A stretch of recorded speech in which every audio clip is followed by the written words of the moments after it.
네, 이어서 우리 법인세법 보도록 하겠습니다. 27번. 법인세법상 수입배당금과 의제배당에 대한 설명 중 옳은 것은 정답부터 볼까요? 3번. 잉여금의 자본전입으로 수령한 무상주는 액면가액으로 평가하며 맞아요. 주식배당의 경우는 발행가액으로 평가하는 것이 원칙이다. 3번은 여러분 다 맞는 말이에요. 자, 뭐가 틀렸는지 1번부터 볼게요. 1번.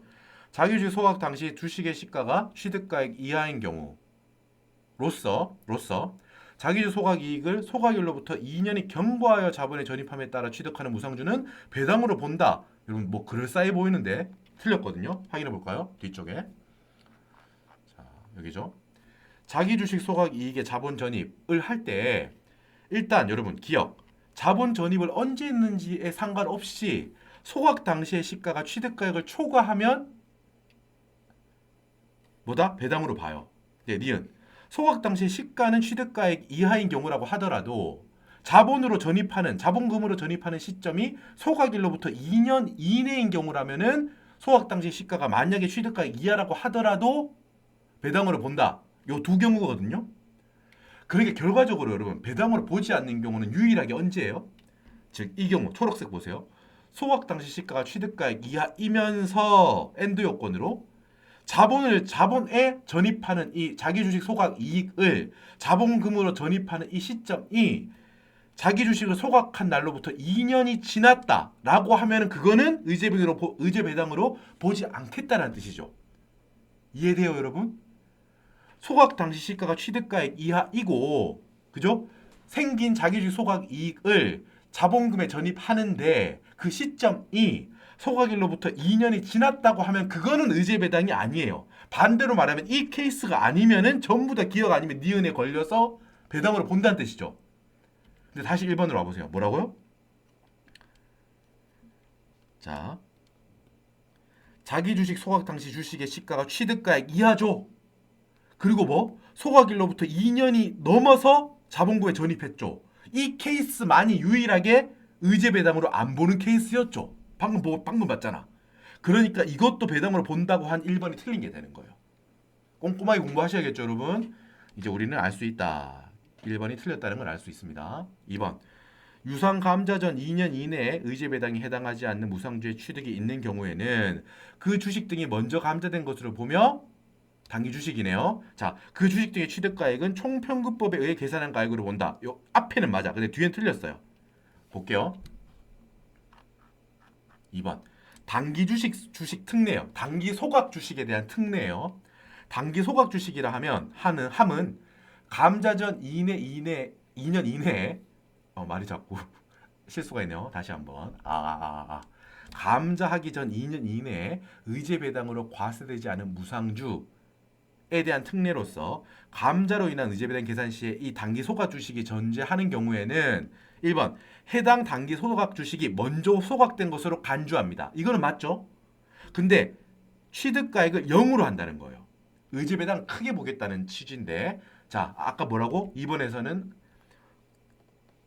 총평균법으로 계산한다. 틀린 거예요. 0으로 본다고. 0으로. 먼저 감자된 것으로 보겠다는 건 맞아. 근데 그 금액을 계산할 때 0으로 봐야 되니까 2번에 틀린 게 되는 거예요. 4번. 수입 배당금 입금 불사입 대상이 되는 배당금에는 자회사로부터 받은 이익 배당, 잉여금 분배, 법인세법과 의제 배당은 포함돼요. 맞아요. 근데 뭐 뒤에 외국 법인으로 받은 수입 배당금 제외한다라고 됐는데 이게 자 볼까요? 뒤쪽에 수입 배당금 입금 불산입 제도고 자 뒤쪽에 외국 법인으로부터 받은 배당에 대한 입금 불산입이 있어요. 이거 정리했죠, 여러분? 4번 외국 자회사 수입 배당 금액에 대한 입금 불산입도 있고 외국 자회사가 아니더라도 외국 법인이 자본 준비금을 감액해서 받은 배당에 대한 입금 불산입 제도가 있다고요. 그죠? 그러니까 4번이 틀린 게 되는 거지. 아까 뭐라고 했는데요. 4번에서는 외국 법인으로부터 받는 수입 배당금은 입금 불산입 대상이 아니다라고 했잖아. 외국 자회사로부터 받는 경우도 입금 불산입되는 경우가 있었고 외국 자회사가 아니라 일반적인 외국 법인한테서 받는 경우에도 입금 불산입되는 경우가 있었죠. 그러니까 4번이 틀린 게 되는 거예요. 그 경우가 있는데 이렇게 표현하면 안 되지. 됐어요. 5번 배당 기준일이 정기 말이며 3년 이상 보유한 주식을 단기 초에 처분한 경우 입금 불산입 대상에 해당하지 않는다. 해당돼요. 딱히 이런 게 이렇게 배제되는 거 아닙니다. 그러니까 조건이 보통 입금 불산입 대상이 안 되는 경우가 있어요. 그러니까 반대로 말하면 입금 불산입은 이때만 해준다라는 게 있다고. 뭐예요? 뭐 3개월 이상 보유해야 되고 이렇게 이때는 적용 배제한다 이런 내용들이 있단 말이에요. 지금 저런 아까 봤던 그런 내용은 없어. 배당 기준 일전 3개월 이상 보유해야 되고 뭐 이런 게 있다고. 근데 이거를 기준으로 저 문장을 이제 도출해낸 것 같은데 그죠? 아니야. 해당되지 않아. 그러니까 지금 5번 다시 한번 볼게요. 입금 불산입에 해당되는 겁니다. 별 배제 규정이 아니다 이 말이야. 배제 규정이 배제되는 경우에 해당되지 않는다 이 말이야. 5번은. 즉 입금 불산입 대상이란 말이죠. 5번은. 오케이. 자, 첫 번째 문제부터 살짝 까다롭긴 한데 우리 잘 넘기셨을 거라 믿습니다. 법인세법은 조금 기본적으로 약간 어려운 편이긴 하지만 그래도 주제가 여러분 법인세법이 법령 중에서도 가장 주제 자체가 흔들리지 않아요. 무슨 소리냐? 나왔던 주제가 또 나올 확률이 가장 높단 말이야. 법인세법이. 공부할 보람이 가장 있는 세목이기도 해요. 객관식 기준으로. 28번. 주관식도 마찬가지고. 주관식도 100점 중에 60점이 법인세잖아요. 오케이. 일단 갑니다. 송금 및 송금 불산입에 대한 설명이다. 옳지 않은 것은 1번. 원천징수 의무자가 원천징수하지 아니하고 대신 납부한 원천징수세액은 법인에게 귀속되는 손비가 아니므로 송금 불산입한다. 뭐 기본적으로 맞아요. 맞는 표현. 틀린 것만 잡도록 할게요. 업무무관 자산을 취득 시 부과되는 취득세는 업무무관 경비를 보지 않고 취득자산의 취득원가를 구성합니다. 그래서 자산을 양도할 때 송금에 산입되어 처분 손실도 송금에 산입한다. 2번이 특이한 거죠. 보통 업무하고 뭐 무관하다 그러면은 영영 송금으로 인정받지 못한다라는 개념이 떠올리기 쉬운데 업무 무관의 자산에 대한 취득세는 자산의 취득 원가를 구성하기 때문에 언젠가 자산이 팔릴 때 송금으로 장부 금액만큼 인정된다는 거예요. 특이하죠? 2번 맞는 겁니다. 4번. 손해배상의 대상이 된 임원 또는 직원의 행위가 법인의 업무 수행과 관련되고 고의나 중과실이 아니라고 하더라도 실제 발행한 손해액을 초과해서 지급했다면 그거는 송금에 산입하면 안 되겠죠? 맞습니다. 5번. 법인세법에 의하여 상여로 처분된 금액. 인정상여를 말하는 거죠. 인정상여는 법인세 과세 표준 신고, 결정 또는 경정함에 있어서 입금에 산입한, 뭐 송금에 불산입한 하고 똑같은 표현이에요. 가산조정으로 세무조정이 일어났다 이 말이야. 가산조정한 금액을 법인세법의 규정에 따라 상여로 처분한 것이므로 이를 다시 송금에 산입하지 않는다. 당연한 말이에요. 지금 송금 불산입해서 이거에 대한 귀속이 어디 갔냐? 그 대상이 임원이 가져갔다. 직원이 가져갔다. 상여로 처분했다 이 말이잖아요. 송금 불산입하고 소득 처분을 상여로 했다. 이 내용에 대해서는 당연히 사회로 유출된 건이니까 당연히 송금에 산입하면 안 되는 건이죠. 그래서 5번이 맞는 거예요. 어떻게 보면 당연한 말이지만 내용을 파악하고 있지 못하다면 어렵게 느껴지겠죠. 5번은 맞는 표현입니다. 3번. 내국법인이 해당 법인 이외자와 출자에 관하여 특정 사업을 공동으로 영위함에 따라 발생된 손비에 대한 분담 금액은 약정에 따른 분담 비율을 기준으로 한다. 틀렸어요. 출자에 의한 거 볼게요. 여러분 뒤에 정리되어 있습니다. 자, 공동경비 3번. 출자에 의했다면 여러분 특수관계 있는지 없는지 여부하고 상관없이 출자 비율로 가는 거예요. 그래서 3번이 정답인 거예요. 여러분 아래쪽에 비출자인 경우에 여러분 개정세법 제가 특강 부분에 법인세법에서 이 내용을 했거든요. 비출자인 경우에는 특수관계가 없다면 약정에 따른 분담 비율, 특수관계가 있다면 정기와 단기의 네 가지 비율 중 하나. 이 부분이 개정세법이긴 한데 지금 여기까지 물어본 건 아니에요. 그래서 일단 우리는 방금 뭐다? 출자에 의했다면 약정 비율이 아니라 출자 비율로 간다라는 거예요. 네, 됐습니다. 이걸로 파악하고 여유가 있으신 분들은 여기까지 보시면 좋겠습니다. 하지만 좀 구석진 부분이니까 안 보셔도 될 것 같긴 해요.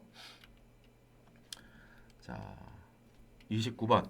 감가상각비에 관한 내용이다. 옳은 것은 일단 옳은 것부터 볼게요. 5번. 취득 후에 사용하지 않고 보관 중인 사업용 유형자산은 감가상각 대상 자산이 아니에요. 맞아. 하지만 쓰다가 일시적으로 잠깐 쉬고 있는 유휴 설비래요. 잠깐 휴식 기간이 있다는 거죠. 유휴. 휴식 기간이 있다라는 거야. 반대로 말하면 원래 잘 쓰고 있다가 일시적으로 쉬고 있다는 거야. 유휴 설비는. 이거는 감가상각 대상 자산이 된다는 거예요. 일단 5번은 맞아요. 다른 것들이 어디가 틀렸는지 볼게요. 1번.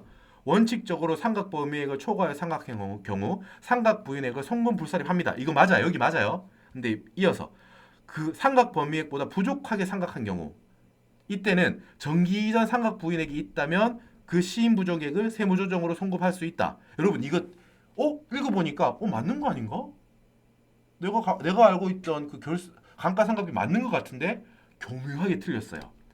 어디냐 하면 자 뒤쪽에 풀이 부분 1번에 대한 풀이를 찾아야겠죠.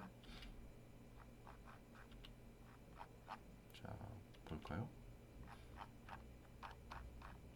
자 내용이 좀 많아서 넘어왔나 보다. 여기 있나 본데 잠깐만요. 아닌가? 페이지가 많다 보니까 첫 번째 장에 있었네요. 자 여러분 기본적으로 이래요. 결산 조정 사항이니까 시인 부족액이 생긴다면 그냥 여유가 있네. 그냥 뭐 네가 더 안 했으니까 그걸로 끝. 그죠? 결산 조정 사항이니까. 근데 정기에서 넘어온 2월 상각 부인액이 있다면 유보가 있다는 거죠. 유보가 있어요. 자, 그런 상황에서 정기에서 넘어온 유보가 있는데 단기에 시인 부족액이 발생했죠? 단기에 여유가 있다는 거야. 그러면은 그 여유액을 무조건 다 마이너스 유보로 추인하는 게 아니고 정기에서 넘어온 금액을 시인 부족액을 한도로 추인하는 거예요. 다시 한번 X1년도에 여러분 유보가 100원이 생겼어요. 근데 X2년도에 이번에 70원만큼 여유가 생겼대. 시인 부족액. 이 경우라면 여러분 당연히 이 100원 중에 70원만큼 송금 산입 70원만큼 마이너스 유보하니까 이 경우에는 시인 부족액 금액만큼이 전부 다 마이너스 유보 되죠. 근데 여러분 만약에 이렇다고 해봐요. X1년도에 유보가 50원 있었대요. 근데 X2년도에 시인 부족액이 70원 생겼대요. 이때는 여러분 얼마를 추인해요? 당연히 이 정기에서 넘어온 2월 상각부인액 50원을 단기에 발생한 시인 부족액 70원을 한도로 하여 송금 산입하니까 송금 산입 70원 마이너스 유보가 아니고 작년에 생겼던 50원을 X2년도에 생긴 시인 부족액 70원을 한도로 송금 산입하는 거니까 50원 마이너스 유보가 되는 거지. 근데 지금 1번에서 뭐라고 했어요? 1번이 왜 틀렸어요? 숫자로 생각해 봅시다. 자, 상각 범위액보다 부족하게 상각한 경우 정기 이전에 상각 부인액이 50원이 있다. 이때 단기에 생긴 시인 부족액을 세무조정으로 송금 산입한다? 이 말은 뭐예요? 방금 한 케이스에서 송금 산입 70원 마이너스 유보한다는 말이잖아. 이 말대로 하면 맞아요? 아니지. 정기 이전의 상각 부인액을 이거를 맥스로 추인하는 거예요. 맞죠? 50원. 지금 70원 여유가 생겼어. 근데 추인할 수 있는 한도가 50원이야. 그럼 당연히 송금 산입 50원 하는 거잖아. 그래서 1번이 어떻게 보면 맞아 보이는데 틀린 문장이 되는 거예요. 아셨죠? 정확하게 읽으셔야 돼요. 제가 여러분 방금 숫자로 사례 들었던 걸 기억하셔야 돼요. 만약에 정기 이전 상각 부인액이 아까 사례처럼 100원이 있어. 근데 올해 시인 부족액이 70원이야. 그러면 당연히 100원 중에 70원까지를 한도로 송금 산입하니까 송금 산입 70원이 되겠지. 시인 부족액만큼이 추인되겠죠. 무슨 말인지 알죠? 됐습니다. 교우가 다르다라는 거야. 정기에서 넘어온 유보를 최대치로 해서 당연히 추인이 되는 거니까요. 자, 됐습니다. 2번. 모든 유형자산에 2번. 모든 유형자산에 대해서 기준 내용 연수와 기존 내용 연수의 25%를 가감한 범위 안에서 신고한 내용 연수 적용할 수 있다. 이거 틀렸는데 이것도 사실 꼼꼼히 보셔야 되는 부분이라서 지금 이번에 좀 어렵게 나왔어요. 감가상각비 중에서도. 자, 봅시다. 2번에 대한 풀이. 자, 여기죠. 자, 여러분 우리가 별표 5, 뭐 별표 6 이렇게 여러 가지로 별표 2, 3 뭐 이렇게 나눠져 있는데 자산이 자 일반적인 감가상각 자산과 달리 시험 연공 자산과 무용 자산의 내용 연수 즉 별표 2, 별표 3은 여러분 이 내용 연수를 더하기 마이너스 할 수 없고 그대로 적용해야 돼. 여기 있는 거를 플러스 마이너스 못 해요. 이거는 되게 까다롭죠 이 문제. 그래서 2번이 틀린 이유가 지금 이렇게 돼 있잖아요. 모든 유형자산의 경우는 기준 내용 연수보다 가감해가지고 내용 연수를 신고할 수 있다고 했잖아. 아니라고. 별표 2, 별표 3은 거기 박혀있는 내용 연수 그대로 지금 써야 돼. 그래서 틀린 게 되는 거예요. 좀 까다로워요. 2번 X. 3번 양도 법인에게 적용되는 기준 내용 연수의 50% 이상 경과한 중고자산을 취득한 경우에는 내용 연수를 수정하여 수정 내용 연수를 적용할 수 있다. 이것도 그럴싸해 보이는데 틀렸어요. 어디가 틀렸냐 하면 여기. 지금 내용 연수의 50% 이상 경과한 거를 중고로 보는 건 맞아. 근데 누구의 50%? 누구의 기존 내용 연수의 50%? 파는 법인이 아니에요. 뒤쪽에 봅시다.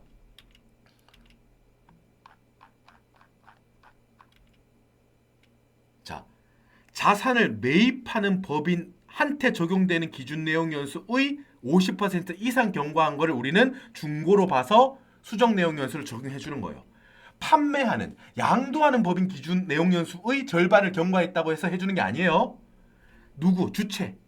매입하는 주체를 기준으로 내가 사오는 자산을 보는 거야. 지금 사오는 매입하는 법인 기준으로는 만약에 내용 연수가 기준 내용 연수가 10년이에요. 근데 6년 지난 걸 사왔어. 그 경우에 수정 내용 연수를 적용해 주는 거라고요. 됐죠?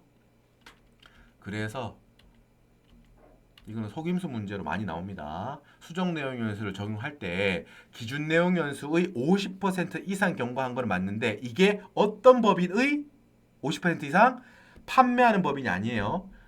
이 물건을 사는 법인 기준으로 50% 이상 쓰는 거예요. 그런 자산을 중고자산으로 봐서 뭐다? 수정 내용 연수를 적용하겠다는 거예요. 됐죠? 4번. 장기 할부 조건으로 매입한 유형자산에 대해 현재 가치 할인 차금을 계상한 경우에는 현재 가치 할인 차금을 감가상각 자산 대상에서 제외하며 운용 리스 자산은 리스 이용자의 감가 자산으로 하고 금융 리스 자산은 리스 회사의 감가 자산으로 한다라고 되어 있는데 이거 내용이 두 개죠. 일단 장기 할부부터 볼게요. 현할차를 계상했다는 거예요. 현할차를 계상했다. 일단 뒤쪽에 풀이 여기죠. 현할차를 계상했다는 거는 현재 가치를 했다는 거죠. 현재 가치를 인정했다는 거는 이 현재 가치 할인 차금 계상액을 취득가에서 제외한다는 거예요. 취득가에서 제외하니까 상각 대상 금액은 현재 가치 평가예요. 현재 가치 평가한 금액이에요. 그래서 이 부분 뭐다? 일단 앞부분 있죠. 여기.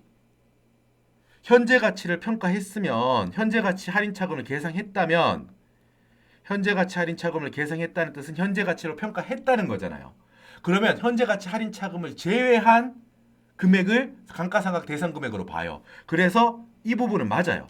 감가상각 자산 금액에서 제외하는 게 맞아. 현할차 부분을. 여기는 맞아요. 근데 여기가 틀렸어. 뒷부분. 리스 부분. 운용 리스 자산은 리스 이용자 감가 자산으로 틀렸어. 금융 리스 자산은 리스 회사의 감가 자산으로 한다. 여기가 틀렸어요. 이걸 확인할게요. 여기. 금융 리스 자산은 여러분 리스 이용자가 주인으로 보는 거예요. 내가 빌려 쓰는 형식적으로는 빌려 쓰는 거지만 금융 리스로 불려도 됐다는 거는 그냥 형식적으로는 리스 회사 걸로 보이지만 거의 실질적으로는 리스 이용자 거예요. 맞죠? 그래서 이 경우에는 금융 리스는 리스 이용자의 감가상각 자산이 돼요. 운용 리스는 우리가 렌트 회사에서 차 빌려 타듯이 렌트카 회사가 이 차를 갖고 있는 거죠. 우린 빌려 타는 걸 뿐이죠. 이 경우에는 리스 제공자, 렌트카 회사가 감가상각을 해야 되는 거예요. 그래서 4번이 반대로 돼 있죠. 뭐라고 돼 있어? 금융 리스, 운용 리스 자산은 누구 거? 리스 제공자의 감가상각 자산이에요. 금융 리스 자산은 리스 회사가 아니라 리스 이용자의 감가상각 자산이에요. 그래서 여기에 틀린 게 되는 거예요. 4번. 감가상각 파트 이번에 꽤 어렵게 나왔죠? 그래서 잘 알아둡시다. 넘어갑니다. 여러분 아까 현재가치 할인 차금에 대한 이해를 돕기 위해서 뒤쪽에 우리 회계실무에 나왔던 예제를 갖고 와서 한번 보시라고 숫자로 확인하라고 이렇게 넣어놨는데 필요하신 분들은 한번 훑어보세요. 자 30번입니다. 30번 자산 및 부채 평가에 대한 설명으로 옳지 않은 것은 1번 재고자산의 평가는 제품 및 상품, 반제품 및 제공품 별로 구분하여 재고자산의 종류별, 영업장별로 다른 방법을 평가할 수 있다. 이거는 별도에 따로 챙기지 않고 맞는 걸로 넘어갈게요. 2번 재고자산의 평가 방법을 변경하고자 할 때에는 변경하고자 하는 사업연도의 종료일 이전 3월이 되는 날까지 신고해야 한다. 라는 말, 맞는 말. 4번 재고자산 평가 감이란 재무상태표상 금액이 세무상 평가가액보다 감되어 있기 때문에 그 경우를 말하는 거며 이거를 조정하기 위해서는 입금 산입 유보 처분하고 다음 연도에는 반대 조정으로 송금 산입 마이너스 유보로 조정한다. 맞는 표현입니다. 여러분 이거 주관식에도 많이 나오는 거기 때문에 잘 알아둡시다. 4번은 맞아요. 풀이가 필요하신 분들은 뒤쪽에 자세하게 해설되어 있으니까 보시고 5번 채권의 평가는 개별법, 총평균법, 이동평균법 중 법인이 납세지 세무서장에게 신고한 방법에 의한다. 이것도 맞아요. 자, 틀린 거는 3번인데 자본시장과 금투법에 관한 법률에 의한 투자회사가 보유한 집합투자재산과 유가증권은 무신고 시에는 총평균법에 의하여 평가한다라고 했고 이게 틀렸는데 어디가 틀렸냐면 자, 나머지 해설은 보시고 3번 자본시장과 금융투자법에 관한 법률에 따른 투자회사가 보유하는 집합투자재산은 기본적으로 시가법에 따른다라고 되어 있어요. 됐죠? 요거 약간 구석지긴 한데 다른 보기로 쳐내고 이거를 정답으로 체크할 수 있는 방법으로 소거법으로 풀 수 있는 문제입니다. 3번. 여기까지는 살짝 3번 보기 자체는 구석진 부분이지만 1, 2, 4, 5번이 기존에 많이 기출되었던 확실하게 파악할 수 있는 판단할 수 있는 문장이기 때문에 이 문제는 난도가 어렵긴 하지만 완전 극상으로 완전 못 풀어 이 정도는 아닌 게 되는 거예요. 쉽다고는 생각 안 했어요. 쉽다고는 말씀 안 드렸어요. 어려운 문제긴 하지만 소거법으로 충분히 풀 수 있다 라는 말씀을 드렸어요. 자, 31번 대손충당과 대손군에 대한 설명으로 옳은 것은 2번 맞는 말부터 볼게요. 법인이 당해 사업연도에 송금으로 계상한 대손충당금 중 송금 산입 한도액을 초과하는 금액을 송금 불산입 유보하며 동금액은 다음 해에 송금 산입 마이너스 유보로 무조건 당연히 추인한다. 맞는 표현. 여러분 이거 대손충당금은 사실 여러분 우리 주관식 쪽에서 정말 많이 했었죠. 그렇기 때문에 이거에 대한 문제는 2번을 주관식 쪽 연습하고 이어지는 거고 마찬가지예요. 우리가 주관식을 풀 때 이런 논리적인 과정을 모두 다 풀어가지고 일단 작년에서 넘어온 대손충당금 유보를 무조건 송금산입, 즉 입금불산입 마이너스부로 전액 추인하죠. 그죠? 그래가지고 총액법으로 다시 기말잔액과 한도액 비교해가지고 다시 잡잖아요. 대손충당금을, 한도 초과를. 그 내용에 대한 거 논리적으로 모두 다 알고 있으셔야지 정확하게 풀 수 있겠죠. 그리고 뒤쪽에 보시면은 방금 풀이했던 제가 말씀드렸던 것들이 사실 우리 주관식 우리 여기 이 교재죠. 주관식에 있는 내용입니다. 전기에 넘어온 거 전부 다 마이너스 유보로 추인하고 기말에 다시 이제 한다. 기말에 초과액을 송금불산 유보로 잡는다라는 내용. 그게 방금 2번의 문장이에요. 자, 한번 또 다른 것도 훑어볼까요?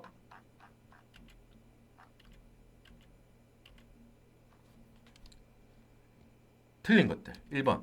부도 발생일로부터 6월 이상 경과한 어음 수표상의 채권으로서 채무자 재산에 근저당을 설정하고 있지 않다면 채무자가 사업을 폐지했는지 안 했는지 여부 재산 유무 등과 상관없이 대송금을 송금할 수 있다. 이것도 살짝 구석진 부분이긴 한데 이게 일단 틀렸어요. 자, 크게 보자면 이렇죠, 여러분. 이미 대손 사유로서 여기 다음 경우에는 대손에 할 수 있다. 이미 대손 사유니까 부도 발생일로부터 6월이 지났죠. 수표다. 그리고 뭐다? 저당권이 설정되어 있지 않다라고 했잖아요. 그죠? 근데 여기에서 요거까지는 추가로 하나 알아둡시다. 그렇다고 해서 무조건 송금 산입할 수 있는 게 아니고 대송금을 할 수 있는 게 아니고 채무자의 여러 가지 상황을 봐야 된다는 거예요. 어떻게 보면 당연한 말인데 이거에 대한 표현을 잘 알아둡시다. 우리 자산 상황, 지급 능력이 봤을 때 회수 불능이 아니라고 판단된다면 당연히 대송금을 할 수 없겠죠. 어떻게 보면 당연한 말인데 이게 꽤 헷갈리게 되어 있어요. 맞아 보이거든. 6월 이상 경과한 어음수표상의 채권이고 근저당이 설정되어 있지 않다면 큰 차원에서 보자면 이미 대손 사유야. 맞아. 이걸 또 맞다고도 볼 수 있는데 뒤쪽 문장 때문에 틀려지는 거라고요. 채무자가 사업 폐지하지 않고 갖고 있고 사업 잘하고 있고 재산도 여러 가지 갖고 있어. 대손되지 않을 거로 판단된다는 거지. 사실 이 말이. 그렇다고 하더라도 대송금으로 송금 산입할 수 있다. 그럼 틀린 게 되는 문장이에요. 조금 까다롭긴 한데 이번 기회에 잘 알아둡시다. 자, 대손 충당금 3번 설정 비율은 1%와 해당 사업연도의 대손 실적률 중 큰 것으로 한다. 맞는데 이때 대손 실적률을 어떻게 구하냐? 여기가 틀렸어요. 해당 사업연도의 대손금을 해당 사업연도 종료일 현재의 채권 장부 금액으로 나누는 게 아니라 직접 말 채권 가액으로 해요. 이거 당의 말이 아니야. 볼게요. 이거 까다롭죠. 이 문제 전체적으로 전반적인 계산 구조를 잘 파악하고 있냐라는 걸 물어봅니다. 그죠? 대손 실종률 어떻다고요? 맥스는 맞다고요. 큰 거 맞아. 1%하고 대손 실적률 중에 큰 게 맞다고요. 여기 맞아. 근데 여러분 분모에 뭐가 들어가요? 전기말 채권이에요. 전기말 채권. 아까 문제에서 단기말이라고 했잖아. 아니야. 그래서 여러분 이 논리는 뭐라고 했어? 제가 주관식 풀이할 때 설명드리잖아요. 뭐예요? 작년 말 기준으로 채권이 한 1,000원 있었어. 그런데 이 1,000원이 올해 지나 보니까 올해가 지나가면서 단기에 한 200원 정도가 대손됐네? 그러면 작년 말 1,000원 있던 것 중에서 올해가 지나면서 20%가 대손됐다 이거죠.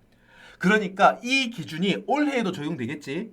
그래서 올해 말에는 추정컨대 똑같이 20%만큼이 합리적인 비율이 아니냐라고 추정할 수 있다는 거예요. 작년 말에 1,000원만큼 채권이 있었는데 정기 말 기준으로 1,000원만큼 채권이 있었는데 올해가 단기가 지나가면서 보니까 그 중에서 200원이 대손이 났더라. 이만큼을 대손 실적률로서 추정하는 비율로 쓸 수 있지 않겠니? 라는 미래를 추정할 때 이 비율을 쓸 수 있지 않겠냐라는 거예요. 과거에 이랬으니까. 그래서 여러분 여기에 정기 말이 들어가는 게 맞겠죠? X 1년도 말에 채권이 1,000원 있었는데 X 2년도에 200원이 그 중에서 대손되더라. 그러니까 대손율이 20% 추정할 수 있지 않겠냐? 예상률이. 그 논리죠. 그거를 사실 정확하게 알 수 있어야 이걸 풀 수 있어요. 맞죠? 해당 사업연도 채권 금액이 아니다. 정기 말 1,000원이 채권이 있었는데 단기에 생긴 대손이 200원이더라. 그러니까 대손 실적률을 20%로 과거 경험해 봤을 때 과거 경험으로 추정해 봤을 때 20%가 맞지 않냐라는 논리죠, 이게. 오케이. 4번. 대손 충당을 설정하는 경우 동일인에 대한 채권과 채무가 있으면은 상계하냐? 안 하죠, 여러분? 기본적으로 상계하지 않아요. 다만 우리 서로 상계하기로 약속해요. 약정이 있다면 상계하죠. 이것도 볼까요? 보는 김에. 자, 동일인에 대해서 매출 채권과 매입 채무가 있으면 상계하지 않는 게 원칙이에요. 채권이 크게 잡히는 게 한도가 커질 거니까 납세자한테 유리하겠죠. 그래서 이걸 원칙으로 하는 거예요. 하지만 당사자 간에 우리 채권 채무가 있으면 서로 상계하고 순액만 주고받기로 하자라고 하는 예외 상계하기로 한 약정이 있다면은 이 채권을 상계한다고요. 상계한 금액으로 우리가 대손 충당과 한도 계산을 한다고. 그래서 4번이 틀린 게 되는 거예요. 5번도 좀 까다로운 부분인데 요거는 봅시다. 채권 채무 재조정이라는 기업회계 기준에 따랐어요. 이때 채권의 장부 금액과 현재 가치의 차익을 대손금으로 계산한 경우에는 이를 입금에 산입하며 입금에 산입한 금액은 환입 방법에 따라 송금에 산입한다. 이게 틀렸는데 여러분 이 집행 기준을 보겠습니다. 뒤쪽에. 자, 여러분 5번에 대한 행답이에요. 봅시다. 채권 채무를 재조정했어요. 여러분 어려운 주제입니다. 이거 회계 파트에서도. 자, 대손금. 채권자 입장에서는 내가 손해봤죠. 그만큼에 대한 현재 가치와 장부 금액과의 차액을 송금에 산입하고 환입시켜줘요. 점점. 채권자 입장에서는. 근데 채무자 입장에서는 이익을 보는 거죠. 내가 채권 채무가 재조정되면서 내가 원래 갚아야 될 게 적어지면서 이득을 보는 거예요. 이때는 이걸 채무 면제 이익으로 보지 않아요. 채무 이익으로 봐서 또 세금 내려고 하면 가혹하고 이러니까 결론은 채무자 입장에서는 장부가액과 현재 가치의 차익을 채무 면제 이익으로 보지 않거든요. 이거를 물어보는 거예요. 집행기준 19에 있는 거거든요. 구석진 부분이긴 한데 기출이 됐으니까 우리 한번 알아둡시다. 이제는. 자, 지금 채무자 입장에서는 대손금으로 계산한 경우 뭐라고요, 여러분? 송금에 산입된 입금이 아니라 송금으로 봐준다고 했죠? 이 송금에 산입한 금액은 환입하는 기준에 따라서 입금에 산입되는 거죠. 다시 한번 채무자 입장에서는 채권 채무 재조정을 해주면서 나는 손해를 보게 돼요. 그때 뭐라고요? 다시 한번 보고 합시다. 송금에 산입하게 해줘요. 나의 손해 부분을. 그러고 나서 기업 회계 기준에 따른 환입이 스케줄에 따라서 입금에 산입시켜준다고요. 됐죠? 지금 반대로 표현되어 있죠. 손해 본 거를 무슨 입금에 산입하는 게 말이 안 되죠. 아니에요, 이거. 반대로 그냥 엮은 거예요. 출제자분께서. 됐죠? 자, 넘어가고 32번. 귀속시기에 대한 거다. 옳지 않은 것은 맞는 거는 그냥 맞는 걸로 넘어갑니다. 법인세법이 좀 길긴 한데 지금 빨리 압축할 거예요. 1번 건설 용역의 제공으로 인한 입금과 송금은 목적물의 작업 진행률을 기준으로 계산한 수익과 비용을 입금과 손익에 산입한다. 맞아요. 임대료 지급 기간 이 1년을 초과하는 것은 장기 임대예요. 이때는 어떻게 이미 경과한 기간에 대응하는 임대료 상당액과 비용을 당해 연도 입금과 송금으로 한다. 맞아요. 장기 할부 조건으로 자산을 판매하거나 양도하고 손익을 회사의 장부에 회수기일 도래 기준으로 계산한 경우에는 그게 특례로서 인정하죠. 원래 장기 할부도 명목 기준이지만 만약에 예외 1번 현재 가치로 장부에 했다면 인정해요. 예외 2번 회수기일 도래 기준으로 장부에 넣었다면 그것도 인정해요. 그러니까 세무조정하지 않죠. 특례로서 인정해 주니까요. 세법도. 5번 매출 할인이 일어났다면 그 매출 할인 금액은 약정에 의한 지급기일이 속하는 연도의 매출에서 차감한다. 이거 중요하다고 했죠? 실제 매출은 X1년도에 일어났다고 하더라도 매출 할인의 약정이 X2년도라고 한다면 이 매출 할인은 몇 년도의 매출에서 뺀다? X2년도의 매출에서 뺀다. 강조했어요. 이거 중요한 내용이죠. 봤습니다. 자, 틀린 거는 4번인데 상품, 제품 이외의 일반적인 자산을 양도했다. 라고 하면 양도 대금을 청산하기로 한 날에 속하는 사업년도로 하는 게 아니고 일반적인 자산은 어떤 원칙? 일반적인 재고자산 외의 다시 한번 재고자산 외에 그냥 기타 자산을 양도한 이걸 말하는 거예요. 일반적인 자산 이걸 말하는 거죠. 재고자산 아니고 그냥 보통 자산을 양도했을 때는 넷 중 빠른 날이에요. 빠른 날 대금 청산일, 소유권 이전 등기일, 인도일, 사용일, 빠대소인사 이렇게 판단하는 겁니다. 지금 4번은 뭐라고 돼 있어요? 대금 청산일을 한다고 했잖아. 아니야. 만약에 대금 청산일보다 소유권 이전이 빨리 되면 소유권 이전일을 귀속시기로 본다고 했잖아. 넷 중 빠른 날이에요. 그래서 4번이 틀린 게 되는 말입니다. 넘어갑니다. 네, 여러분 중요한 게 나머지도 다 확인해 보세요.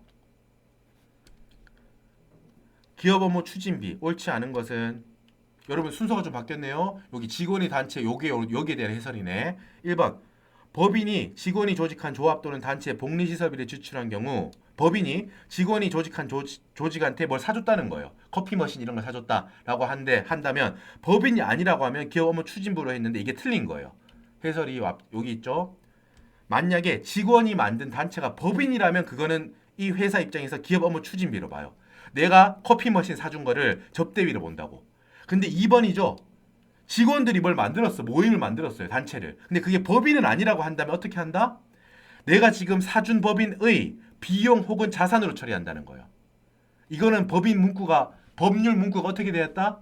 이 에스프레소 머신을 사준 법인의 경리의 일부로 본다. 경리의 일부로 보니까 그 성격을 봐서 비용 처리할 거면 비용으로 떨고 자산으로 계상할 거면 자산으로 계상하라 이 말이에요. 그래서 1번이 틀린 거죠. 법인이라면은 기업업무 추진비로 보지만 법인이 아닌 때에는 경리의 일부로 보니까요. 비용 혹은 자산으로 처리해야 되는 거니까 1번이 틀린 게 되는 거예요. 오케이. 2번. 접대비, 기업업무 추진비가 3만 원을 초과한다면은 그 경우에 임원 명의의 신용카드를 사용했다고 한다. 그러면 그거는 송금에 산입하지 않는다. 맞죠? 맞아요. 기업업무 추진비도 여러분 주관식의 단골 친구죠. 단골로 나오는 친구라서 지금 나오는 이 내용들 제가 주관식에서 하나하나 다 일일이 설명하죠. 객관식에도 나오고 주관식에도 나와요. 그러니까 이 내용은 감가상각비 마찬가지, 대손충당금 마찬가지, 기업업무 추진비, 접대비 마찬가지 주관식과 객관식에서 공이 쓰이는 부분이에요. 많은 노력이 필요한 부분입니다. 투입을 많이 해주셔야 돼. 3번 접대비 한도의 계산에 있어서 매출은 기업 회계 기준에 따른 매출로 본다. 갭에 따른 매출로 본다. 맞아요. 기업 업무 추진비 한도 초과액은 송금 불산입 기타사 유출이다. 맞아요. 맞죠? 5번 임원이 부담할 기업 업무 추진비를 법인이 부담한 경우 이거는 법인의 업무 관련 없는 걸로 보는 거예요. 이게 무슨 뜻이에요, 여러분? 임원이 친구하고 노는데 돈을 썼어요. 그래놓고 기업 업무 추진비인 척 했다는 거야. 여러분 그거는 접대비가 아니에요. 사적으로 쓴 거야. 이 임원이. 당연히 관련 없는 비용이라고요. 전액 송금 불산입이야. 이건 당연히. 그리고 이거는 임원이니까 상여로 처분하겠죠. 전액. 오케이. 넘어갑니다. 법인세법상 세무조정 및 소득처분에 대한 설명이다. 옳지 않은 것은 결산조정사항은 반드시 법인세법에 규정된 기속시기에 세무조정해야 하나요? 틀렸어요. 그거는 신고조정사항에 대한 말이에요. 이 내용 전체가 다 신고 조정에 대한 내용이에요. 그래서 1번이 틀린 게 되는 겁니다. 2번 소득처분이란 세무조정 사항에 대한 소득의 종류와 귀속자를 확정하는 절차다. 맞아요. 3번 과표를 신고하거나 수정 신고하는 때 소득처분의 주체는 법인이다. 맞아요. 스스로 지금 법인이 신고하거나 수정 신고할 때 소득처분의 주체는 법인이 되겠죠. 당연히 과세관청이 결정 혹은 경정할 때의 소득처분의 주체는 과세관청이 될 거고요. 소득처분은 둘 다 될 수 있어요. 법인도 될 수 있고 과세관청도 될 수 있어요. 입금에 산입한 금액, 그러니까 가산 조정한 금액이 사회로 유출된 것이 분명한 경우에는 그 귀속자에 따라서 배당, 상여, 기타 소득, 기타 사유 유출로 처분한다. 맞아요. 소득 처분에 대한 일반적인 내용. 5번 사회 유출은 세무조정 사항 중 입금 산입과 송금 불산입에 대해서만 적용됩니다. 맞아요. 여러분 입금 산입과 송금 불산입이 뭔데요? 가산 조정이죠. 사회 유출되려면 가산 조정에만 일어나는 게 사회 유출이에요. 다시 한번 무슨 뜻이에요? 입금 산입과 송금 불산입은 가산 조정이라고 부르죠. 소득 금액을 늘리는 조정이에요. 이 가산 조정은 어떤 의미예요? 내가 봤더니 세무 조정을 하려고 내가 봤더니 회사에 있어야 될 게 없다는 거지. 있어야 될 게 없으니까 가산시켜 주는 거예요. 그리고 있어야 될 게 없는데 그거 지금 누가 가져가서 지금 없냐 이 말이야. 회사 밖으로 유출됐다는 거지. 있어야 될 게 없으니까 플러스로 법인세 더 내. 가산 조정하는 거죠. 그리고 그거 누가 가져갔니? 소득세도 한번 책임 물려볼까? 사회 유출된 거에 대한 추가적인 소득세를 물리기 위해서 배당, 상여, 기타 소득 등으로 처분하는 거죠. 스토리 이어지죠? 오케이. 빨리 정리했는데 혹시 이해 안 되시거나 하시는 분들은 여러분 뒤쪽에 소득 처분에 대한 다 읽어보시고 강의가 필요하신 분들은 24년 버전 기본 강의 꼭 들어보세요. 필요한 내용들. 자, 넘어가고. 지급이자에 대한 설명이다. 옳지 않은 것은 1번 재고자산에 대한 건설자금이자를 계상한 경우 건설자금이자 상당액을 송금 삼류하고 마이너스 유보로 처분한다라고 했는데 재고자산은 여러분 회계상으로는 만약에 오래 만드는데 오래 걸린다면 적격자산이에요. 하지만 세법상으로는 재고자산은 적격자산이 아니에요. 자본화 대상이 아니라고. 그래서 만약에 회계상에서 이만큼을 재고자산으로 만들었다면 만든 그 재고자산을 까서 없애야 돼요. 송금 산입 마이너스 유보로 없애는 거예요. 자본화 적격 대상이 아니기 때문이에요. 2번 특정 차입금의 일부를 운용자금에 전용했다면 그 부분에 대해서는 자본화하지 않고 단기의 송금으로 봅니다. 맞아요. 3번 특정 차입금의 연체로 인해 생긴 이자를 원본에 가산했다고 해봅시다. 그 경우에 그 가산한 금액은 해당 사업연도의 자본적 지출로 봐요. 자산으로 봐. 근데 가산한 금액에 대해서 지급하는 이자 부분은 자산화하지 않고 송금으로 봅니다. 더 이상 자산화 계속하지 않는다는 뜻이에요. 3번 맞아. 5번 송금 불산입 대상 지급 이자에는 현할차 상가액과 연지급 수입 이자는 포함되지 않아요. 현할차랑 연지급 수입 이자는 법인의 선택에 따라서 자산으로 처리할 수도 있고 비용으로 처리할 수도 있기 때문에 이거를 어떤 법인이 어떻게 처리했느냐에 따라서 송금불산입 하냐 마냐가 결정되면 안 되기 때문에 이거는 송금불산입 대상이 아니죠. 5번도 맞아요. 4번은 어때요? 여러분 이거 순서 외우고 있어야죠. 지급이자 송금불산입의 순서. 채권자 불명 사채이자 맞아요. 1순위, 2순위. 지급받은 자가 불명한 채권증권의 이자 이것도 맞아요. 3순위가 건설자금 이자가 3순위예요. 업무무가 자산에 대한 이자가 4순위고요. 맞죠? 그래서 4번이 틀린 게 되는 거예요. 잘 알아둡시다. 순위를 잘 알고 있어야 된다.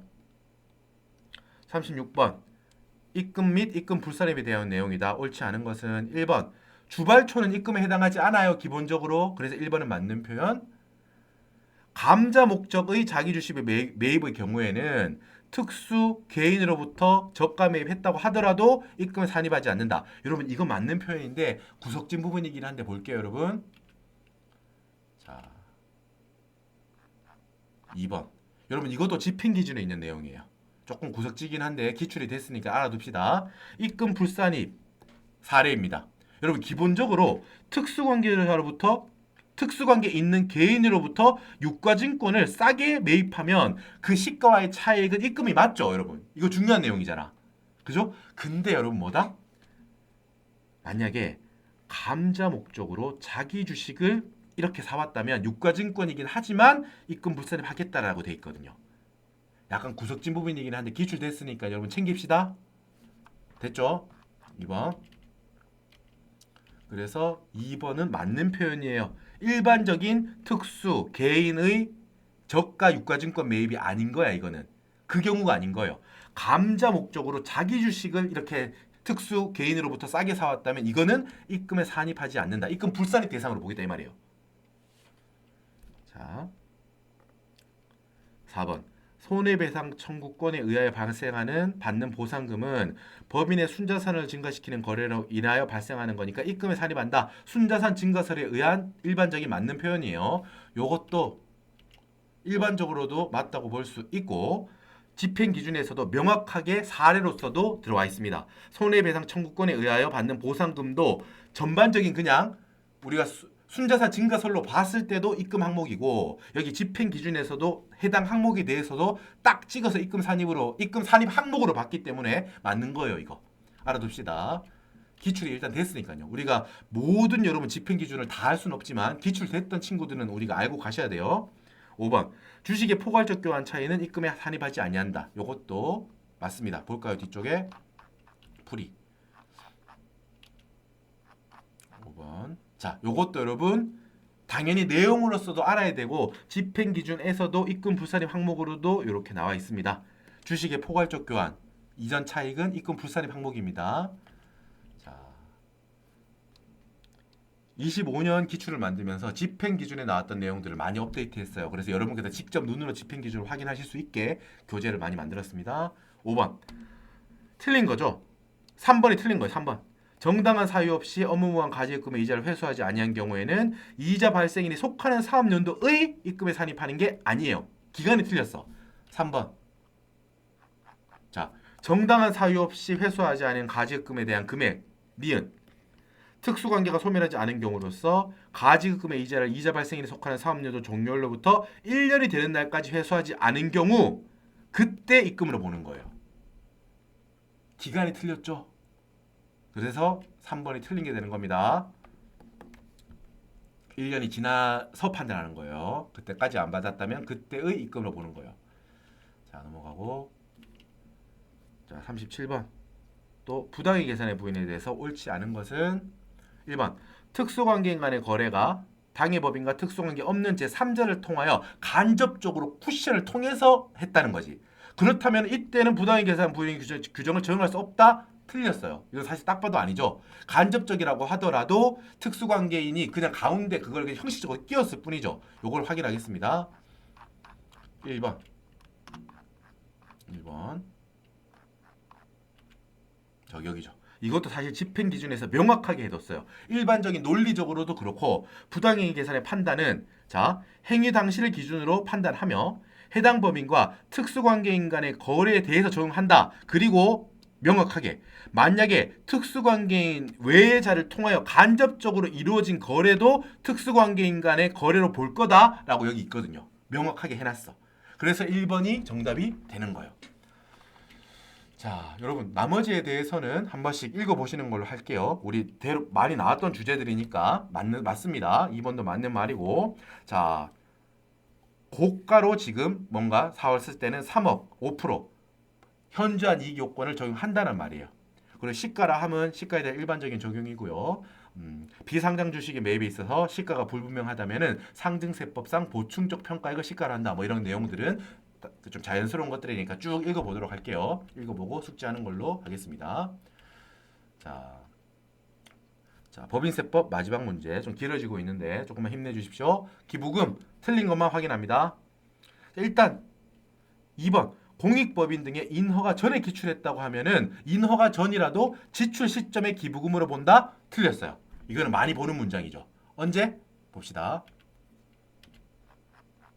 2번 기본적으로는 여러분 기부금은 현금주의가 맞아요. 하지만 그거에 대한 예외로서 인허가 받기 전에 미리 돈을 줬다고 하면 미리 준 시점의 기부금이 아니고 인허가를 받은 날이 속하는 사업연도까지 기다렸다가 인허가를 받은 날이 속하는 사업연도의 기부금으로 본다는 거죠.